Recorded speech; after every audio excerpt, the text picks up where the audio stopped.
Hi everyone. Well, I made it. I've got a couple of weeks off, and I'm hoping that it's well deserved, but it's certainly much needed. I've had the probably the busiest year in the shop since I opened in 9 years.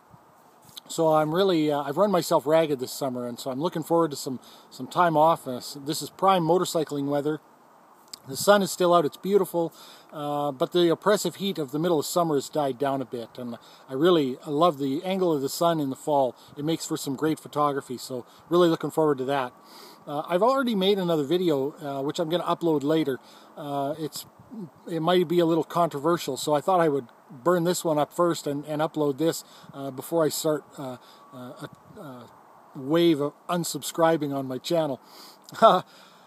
One thing that I didn't get to cover in light of this whole sort of unplugging that took place on YouTube is the concept of theistic morality, and I wanted to cover that a little bit more. So in the wake of this whole question of chemical warfare, objectively or subjectively wrong, there's some questions that I didn't get really to cover, and I wanted to clarify them because I think they're important. The main one that I want to cover is this whole concept of objective Christian morality.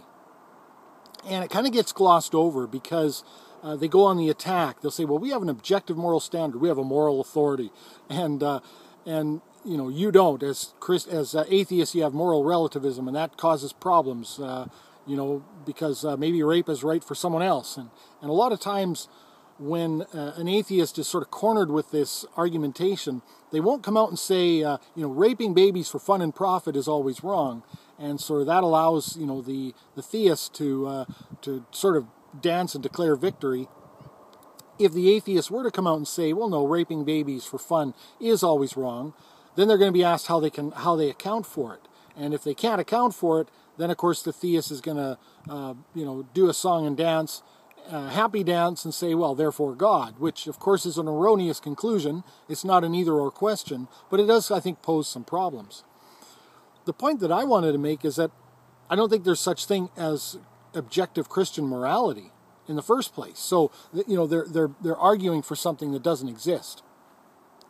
And it also isn't something that they live by anyway. So, if you've got a guy who's going to run around saying, I treat people like shit on message boards and comments, but it's okay because my sins have been washed clean.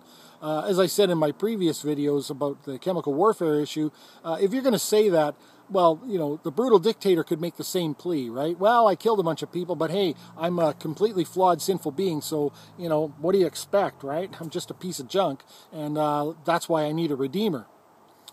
But again, I don't think the whole principle of objective Christian morality exists, because one of the most important aspects of morality is universality. It's got to be universally applicable. And so you can't have a being that's going to lay out a bunch of objective moral standards for everybody, but start making exceptions, or to make exceptions for himself. That no longer becomes an objective moral standard. Now, you get into these sort of discussions with theists where you'll ask, well, does objective morality come from God, or is he subject to it and it exists outside him? And they'll always do a bit of a wordplay and say, well, it's his nature.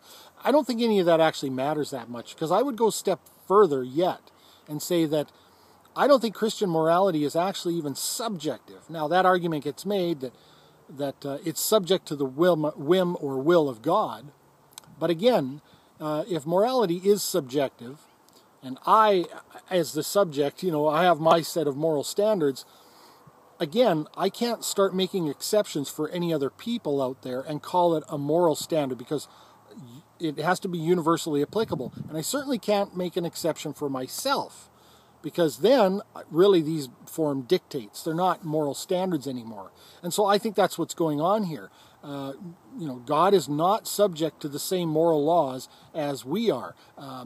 There's plenty of things that, that we could do that would get us in trouble with God that he himself does. So if it's not universally applied, it's not a moral law. It just is a dictate. And as I said, I think the proof is in the pudding. A great many atheists that I know, at least the philosophical ones, have a tendency to hold themselves to their own moral standards more so than their theistic counterparts.